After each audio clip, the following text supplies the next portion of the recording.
I often take walks out here with my college students as well as with many organizations such as the Land Trust. And I think, how many of you have been here before? Okay, so you've kind of walked around the trails. Well, what I'd like to do today is introduce you to some of the important ecological concepts here and why you're going to do that a lot today, and why we are saving this, why we save this particular area. And I'm going to focus also on salt marsh ecology. So when we get down to the water, I'm going to spend a little time talking about the plants and animals and give you a different point of view as to what's going on here and why it's so important for our environment. Okay, so we're going to do a little bit of a walk through the woods. I'm going to stop periodically and go over a few things, but if you have any questions along the way, just please ask, okay?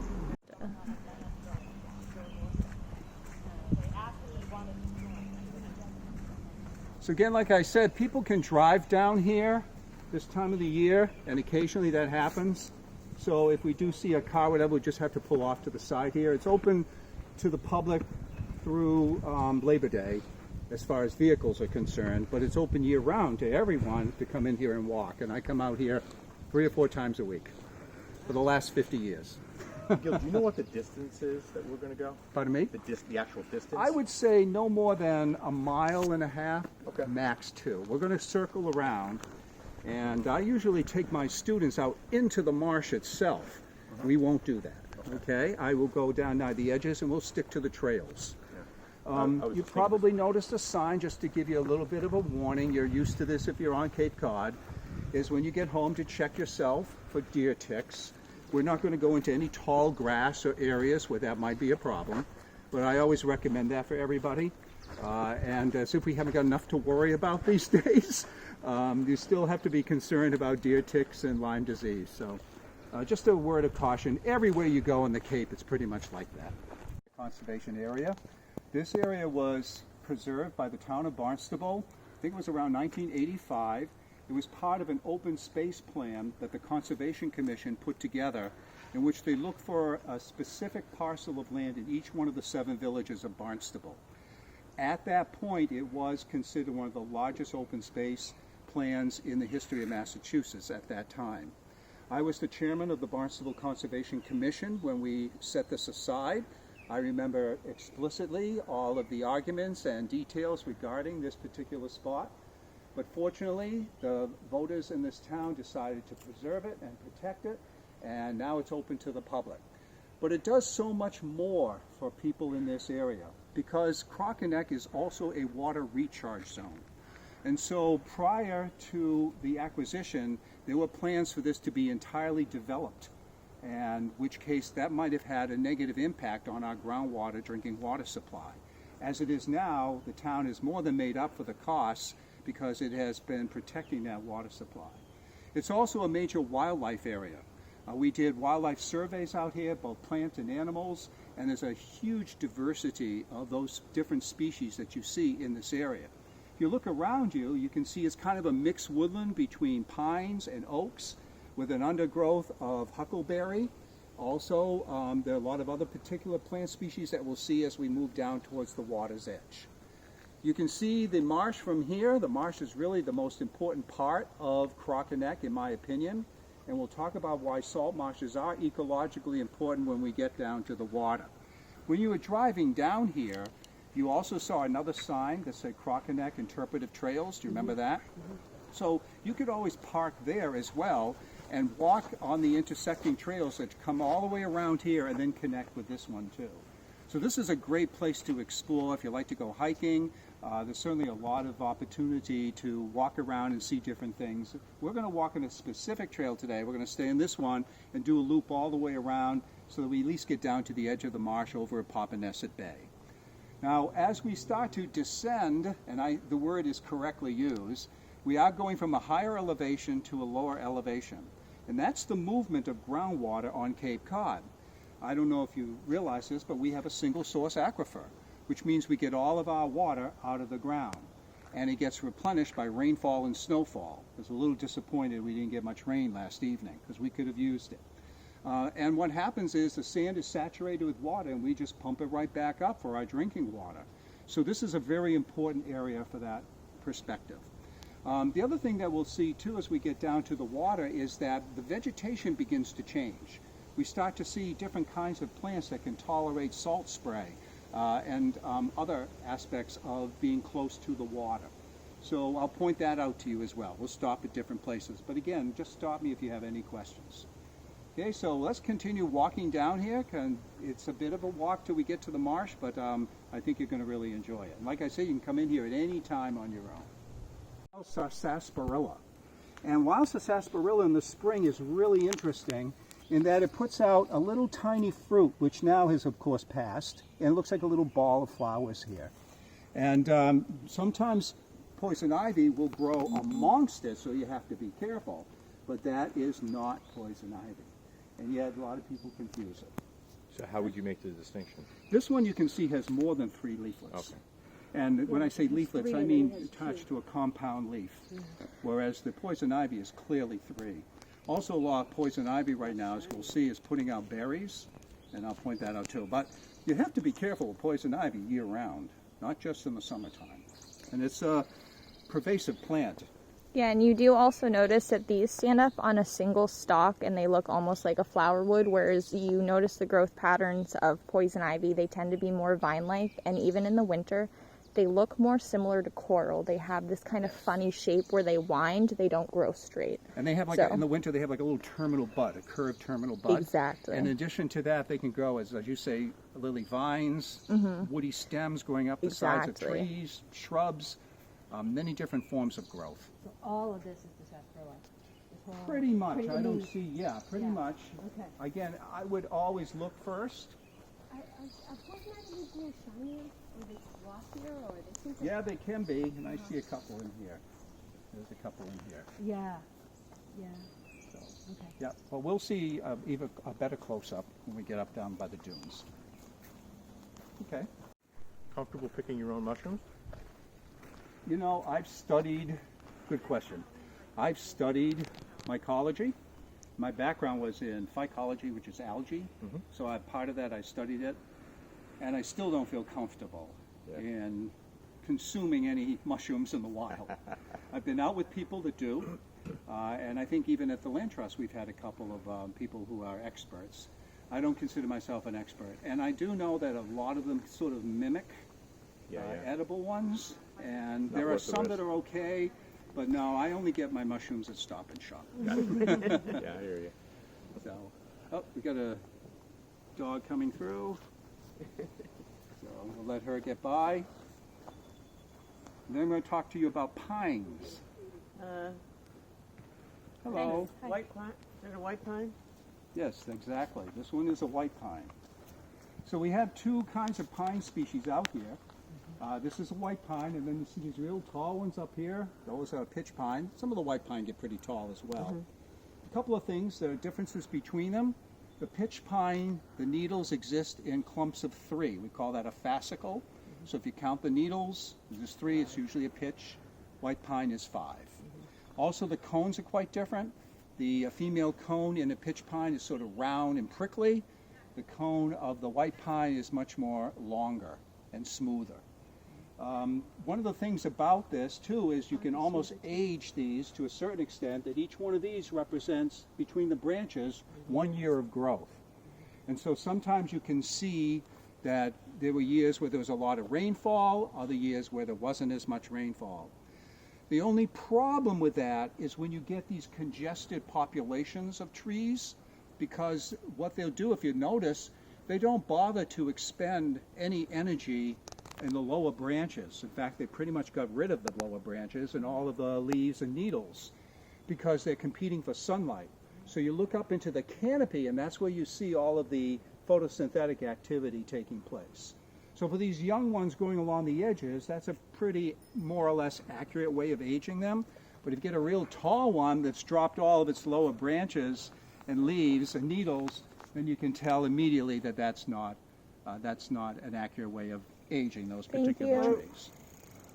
And the pitch pine are being eaten by bugs? There are certain borers, there are certain insects, yes, that can attack these. So if you start to see a lot of the chlorosis, that is the yellowing of needles, that's a good indication there's some sort of infection going on.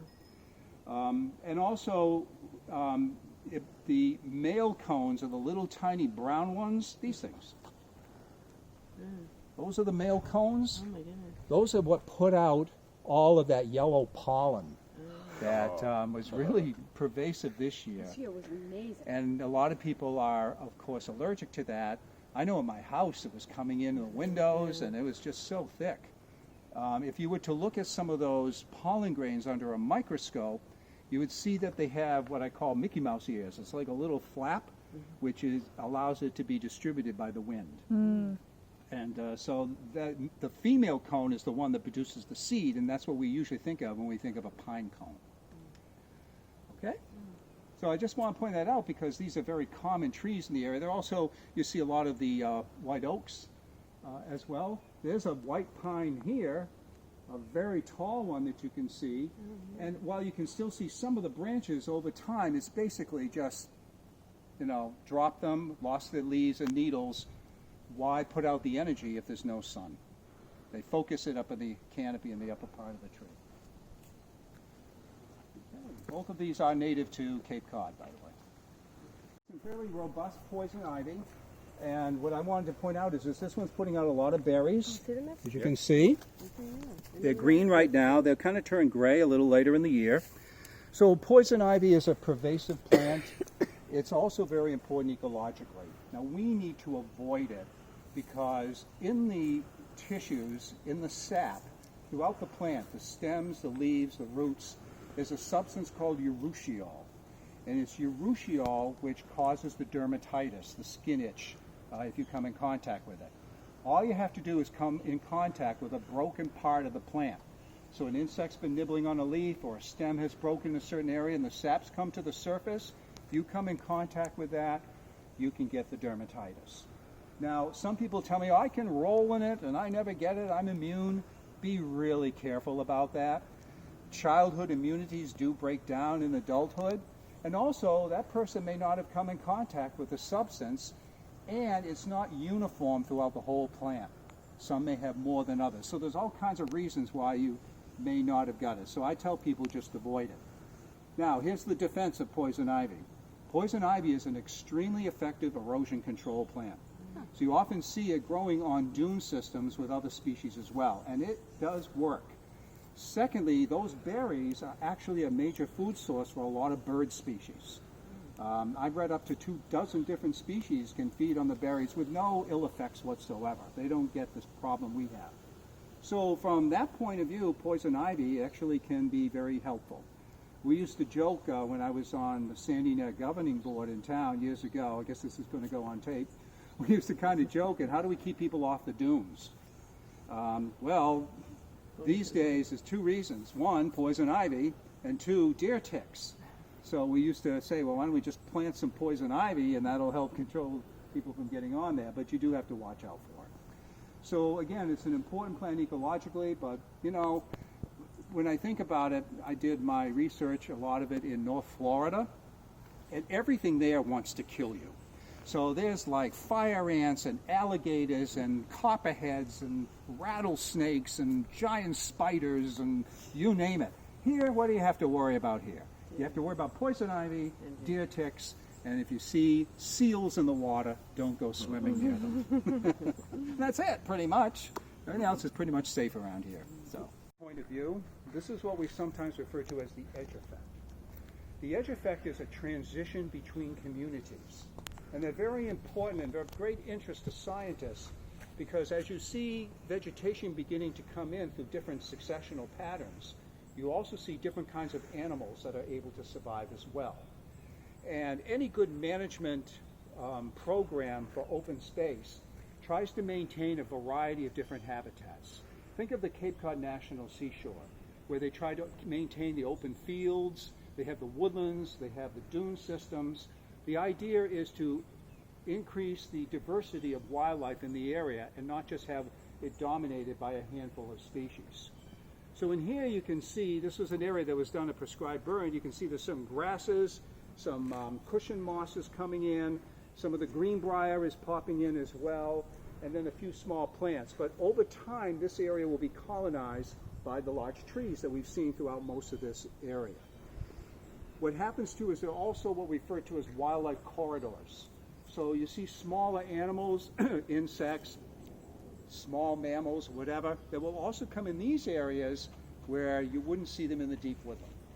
So they're transition areas between different ecosystems, and they're really important to study and understand what's going on. Okay. I told you that people can come down and park and get quick access to the water if they so desire. I always prefer to walk myself, but it's possible, at least this time of the year. There is a beach here. People can go swimming, but there is no lifeguards. A very small beach. We're about to walk through the smallest dune system on Cape Cod. This area at one point needed to be regraded because the slope was such that a lot of the runoff was getting into Papaneset Bay. So what we're going to do now is we're going to walk down to the water, and I'm going to talk to you a little bit and show you about a salt marsh ecosystem and why they are so important and why they're protected in Massachusetts. This tall tree you see behind Lily here is a sassafras, right? Some of the tallest sassafras I've seen on Cape Cod are right here. Puts out a nice little yellow flower in the spring. There are 4 different shapes of leaves on sassafras, and it's really an amazing plant. And you can tell when you look at it carefully, you know, it can grow right near the edge of the water. Yeah, so you can find 4 different kinds of leaves. There's a left-handed, a right-handed, a palmate, and then one with 2 lobes. Does the simple one grow into the more complicated one, or are they just like that? They're just like that. Yeah. So here's one with 2 lobes. Here's one that's, I guess what you could say is right-lobed. There's a flat palmate, and there's one that's left-lobed. So it's amazing. I want to point out a very invasive plant here on Cape Cod. It's kind of a pretty little plant. It's this purple one here. It's called spotted knapweed. Spotted knapweed is very, very competitive in the sense that in the roots it releases a chemical into the environment which prevents the growth of other plants from coming in. It was originally from the Midwest, where it's really been a huge nuisance and introduced into our area, and now it's spreading everywhere. It's considered an impoverished plant because it doesn't really help protect the dunes from erosion. And the seeds can be viable up to 8 years in the sediments. So it's creating quite a stir in a lot of towns because it's beginning to outcompete a lot of other plant species. And I know places like in Bourne, for example, they've had a campaign to try to eradicate it, try to get rid of it, which they basically do mechanically, pulling it out of the ground with the roots and all. But you do see it almost everywhere now on the Cape. This is a more harmless plant right here, this little white flower, that's yarrow. Yarrow is actually very common. It grows probably in your own property too. And it's another plant you see in the dune. These are considered dunes, right here, like I said, the smallest dunes on the Cape. And they're considered a dune because of the presence of this plant here. This is beach grass, Amorphala. And so that's the telltale species that says that we have a dune system up near the water. You even see the sign here about staying off the dunes. You know, you're not on it, not to worry. I think that basically somebody created a little path here and that causes it to erode. There's also poison ivy, there's black cherry, there's a few other plants in here, there's some Rosa rugosa coming in. And one of the things about dune systems is that they really do need a diversity of plant species in order to be stable. The instability comes when you have just one species. Many years ago, we did a lot of plantings of beach grass in some of the dunes, like over at Sandy Neck and other places. And then a few years later, they started to die back. And it's because we had created a monoculture. And now, of course, when they want to restore a dune or a blowout area, they'll use a variety of plant species, not just one. Because whatever likes to eat that single species is also going to increase in numbers as well. So you have to avoid monocultures and maintain the diversity like you see here. There is a rare plant here, actually considered endangered, but it's not up yet. It'll be out in probably August, called blazing star. And it's a purple plant. Some people confuse it with the spotted knapweed, but it looks a little different when you look up close. And blazing star is definitely a plant, I believe, on the endangered species list. This is one of the areas where it's growing abundantly, right in these 2 dunes. And last year, I know the state became aware of it presence here, and so hopefully that'll happen again this year. Okay, let's go down to the marsh. What I just did is I caught a fiddler crab. So, mask up if you want to get close. This is a fiddler crab. This is a male fiddler crab. I can tell from the large claw. Female does not have the large claw. And you see a lot of fiddler crabs, homes all through here near the marsh. Fiddler crab is one of the most important crustaceans in the salt marsh. It actually aerates the soil, and it also fertilizes it with their waste. This one seems to be pretty lethargic, not too caring too much, probably likes the warmth of my hand right now. And what's interesting is the fiddler crab has also a power of regeneration, which means that if it was to lose, this one's left clawed, if it was to lose the claw to fight with another one or whatever, it would then regenerate one on the other side. It would then be right clawed. So I mentioned that to some of my high school students last summer, and they decided that wherever they went, they were going to keep records of how many left clawed and how many right clawed ones they found. Not, a scientific study, but just out of curiosity. After a week, we collected a couple of hundred, and it was almost 50-50. Left and right. Does that mean they always start out left? I don't know if that, no, I don't believe so. I think, I guess I don't know for sure, but I think it is real. At any rate, the female does not have the large claw. That's how you can tell. And you can see their holes here. What's the purpose? Why are they? What's their purpose? Their purpose, they're very important because they're a food source for a lot of animals. I mean, the claw. Oh, the big claw, I'm sorry. The claw is used in courtship, it's a display, and it's also used in defense. So it's actually an elaborate dance, which I can't do right now. It's required. But yeah, that's exactly what it's used. We can take that wire off. You can have music. Okay, let's come down to the marsh.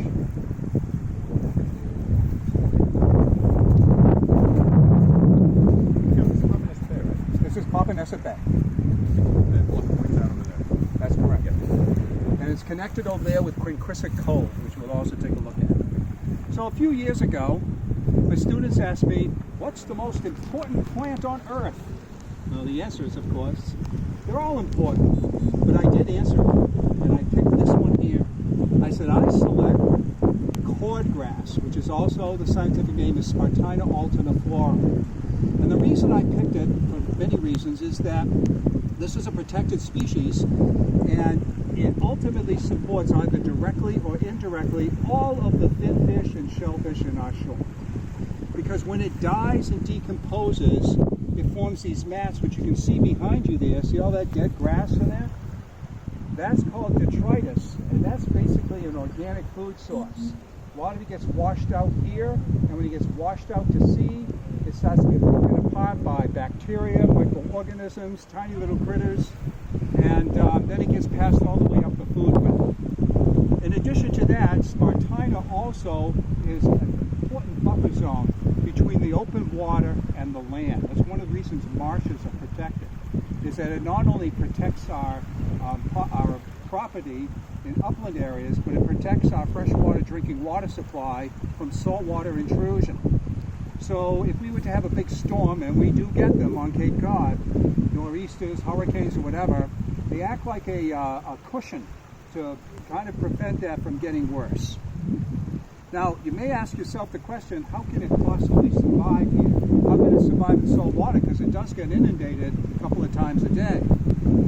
Most plants, their cells would collapse because they would lose water to the environment. The answer is that cordgrass has in its tissues cells that actually secrete the salt. And you can actually tell that if you rub your fingers along a blade of grass, you can feel the salt crystals, or you can even taste them a little bit, especially the tall ones here. And so you do a little experiment and check that out. It gets rid of the salt, so it doesn't have that problem. In addition to that, it's living in an anaerobic environment. So it also has cells that transport oxygen down into the root system and creates a little oxygenated atmosphere called a rhizosphere around the roots. And it's a very, very solid plant, so it can withstand wave action and storms and what have you. So again, this is an extremely important plant that we have on our coastline. Other things that we can see here, in a little bit deeper water, is another important plant which is washed up here. This is one of the few true flowering plants that we have in the ocean. This is called eelgrass. Most of the so-called plants we have in the ocean are seaweeds or algae. That is, algae don't have any flowers, fruits, or seeds. They don't have true leaves, stems, or roots. But eelgrass does. And eelgrass is in the subtidal zone, a little bit deeper water, excuse me, where it supports lobsters, blue crabs, flounder, scallops, a lot of other animals as well. Now, let's see, what do we have here? You say they eat Yes, they do, and they also get shelter in it. Here we go. So, my area of research and interest have always been the seaweeds, the marine algae. And this is one that we don't like to see a lot of. This is called codium. Some people call it dead man's fingers. Some people refer to it as the oyster thief. But codium is an introduced species into this area that was introduced presumably on a shipment of oysters from Asia into Canada and down into New England back in the late 50s and early 60s. Excuse me. And what happens is it attaches itself to the shellfish right over to their filter feeding apparatus, so they're unable to feed. And they also can weigh it down. So they'll actually remove scallops on the beach and bring them up on shore. And so this can be a really big problem. That's why shellfishermen can't stand the seaweed. Now if you pull it apart, throw it back in the water, now you've got two. Because another characteristic of this particular seaweed is that it has no cross walls between the cells, a condition called cenocytic, which means it's basically one giant cell. And one of the characteristics of invasive species is that they can reproduce many different ways. So this can fragment, it can also reproduce sexually, and it has structures on the tips called utricles, which can grow into a new organism as well. It can even undergo a phenomenon called parthenogenesis, which is where the female gametes are released into the environment and grow into a new alga without fertilization from the male. So you give these characteristics combined, it gives it a bit of an advantage over other species in the area. How do you control it? Well, nothing really eats it. What I do is I'll come up down occasionally with a bucket and we'll pick up some on the beach and we'll take it into my gardens. It's great compost. You don't have to wash the salt out. It breaks apart. It's a wonderful nutrient. It doesn't smell. So I use it for that quite a bit. At the Barnstable Land Trust, we were hoping to do that this summer, but we can't apparently. We were actually doing some pressing of seaweeds outside at the beach. We did this last year. They worked really well. Yeah. So at any rate, that's what we see. Now what you have here, okay? Yeah, this is, now the codium is a problem seaweed, but this is one of the good ones. This one's called rockweed. In fact, if we can walk down the edge here, I'll find some fresh specimen for you, and we can see why it's important in this area.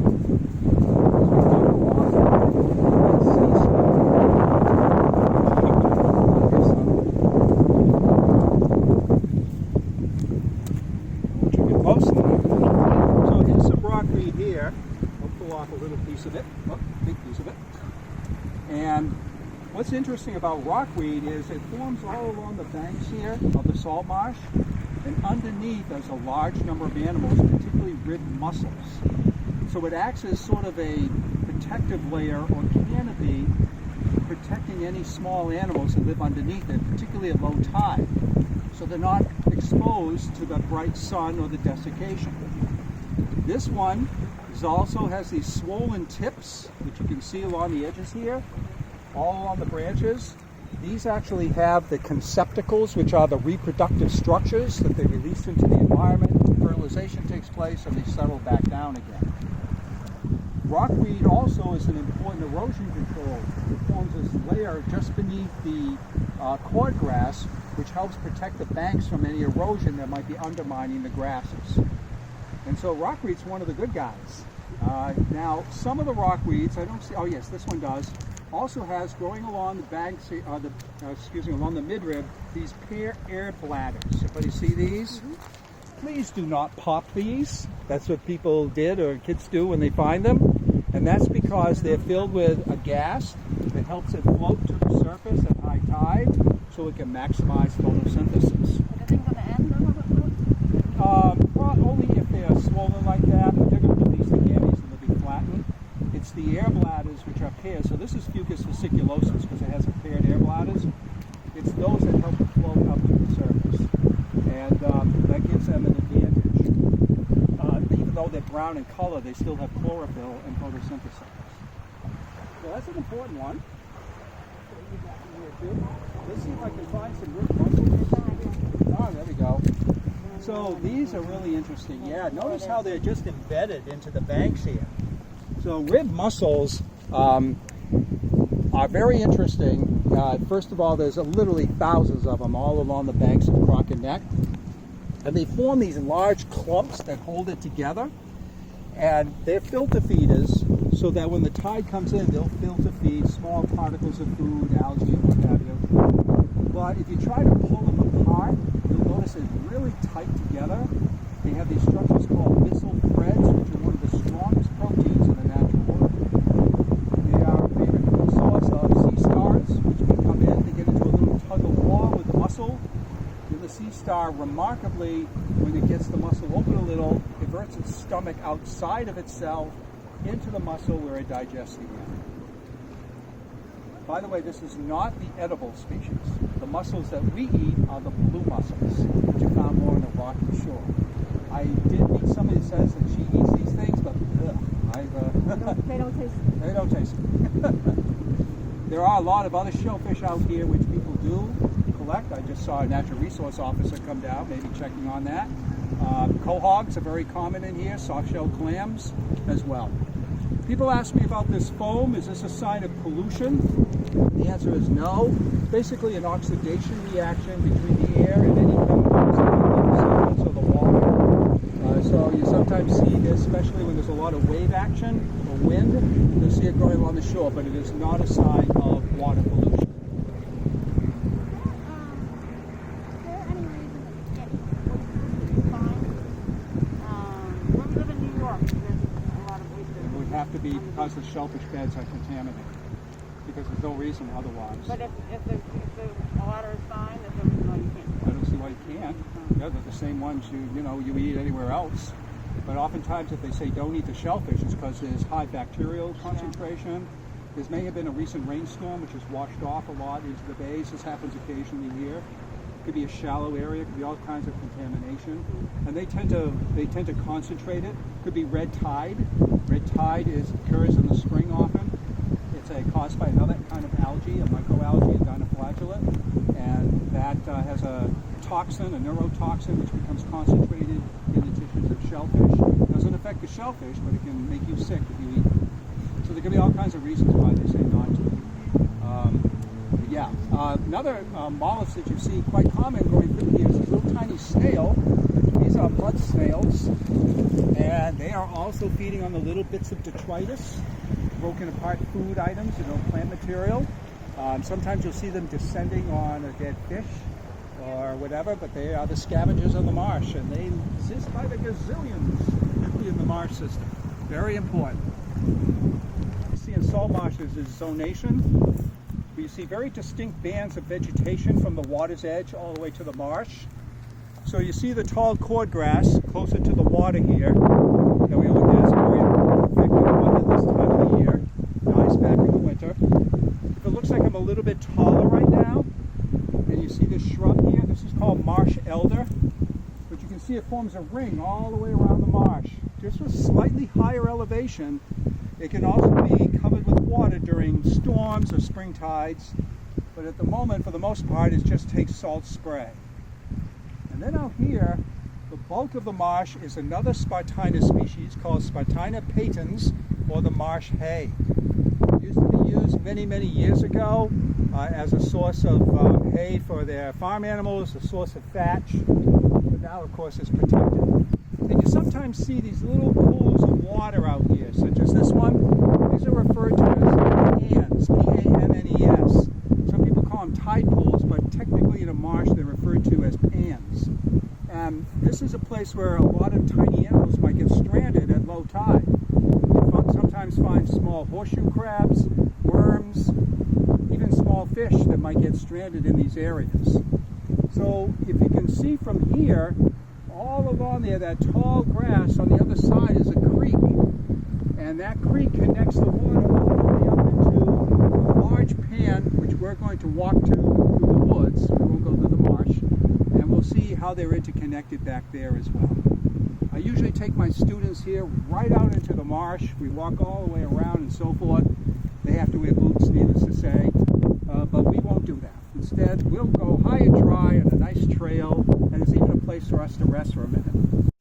This is trailing arbutus, or the Mayflower. This is the Massachusetts state wildflower. Flowers usually in, just like its name, in May. Little tiny white pinkish flower. They were And it's so another beautiful one of this these year. ground covers that are important along the edges here. And then this is, of course, the wintergreen that Lily was pointing out to on the other side. To get back to your question of 16 hours ago, whatever, prescribed burns. So they did about 10 acres of land in here, maybe a little more, over 2 summers. Not this last summer, but the 2 previous summers. And what happened was the fire department, in working in conjunction with the Conservation Commission, identified Crocker Neck as an area that was in need of a prescribed burn to remove a lot of the undergrowth and a lot of the leaf debris and needles and so forth that had accumulated. Now, I was a little surprised to hear that, having come out here all the time and been in a lot of other areas, but apparently the Cape Cod Commission identified this area as one of the more serious. And you probably noticed when we first walked in, the homes that are out here, there are actually a lot of houses over on the other side of Crocker Neck. So for safety reasons, they agreed to do prescribed burns to basically remove a lot of this litter. The Conservation Commission also supported it because prescribed burns do tend to release a lot of nutrients that are locked up in the ground, and they also, over time, allow a greater diversity of plants and animals to occupy it. Now, when I came out here, I came out the day after they did the fire, and I was practically in tears. My beautiful Crocker Neck had been burnt to the ground, it looked like. I mean, it was awful, and it smelled like a fire and so forth.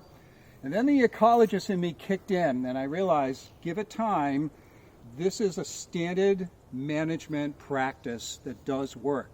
And if you look behind me, you can hardly tell now that it was actually done. You can see some charred bases at the pines, but look at all the greenbrier and grasses, and even lady slippers came in this year. So over time it does help and it does work, and it doesn't hurt the pines, as I said earlier.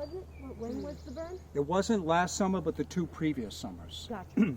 So 17 and 18, 2017. Oh, they did it 2018. twice. Okay. Yeah, they did it in sections. They did that other side over where we walked through Before. the second time. This Second. was the first This side. one was first. Oh, okay. Now, I got a picture with everything burned and this sign standing there in the middle of it, sensitive habitat. I thought that was a bit of a contradiction. But again, what is happening out here is there are animals such as box turtles, which do live in this kind of a habitat. So by keeping a lot of the heavy growth down, it allows these endangered species to continue. And like mentioned earlier, there's deer and there are other organisms here too. So that's the thinking behind it. And it seemed to work. If you look down, you see a lot of ground cover beginning to come in. They did this over at Washburn Island in Falmouth. Wacoit Bay National Estuarine Research Reserve manages that. And I was talking to the gentleman that manages this area, and he said they do this frequently. But one thing that doesn't come back very fast are mosses. Mosses are one of the groups that really takes a while for them to return. But everything else will come back very quickly. And in turn, a lot of animal populations too. And they don't do the entire area, so it doesn't, wipe out animal species. The idea is to prevent a conflagration from taking place, to protect property, and at the same time to use effective management techniques in ecology.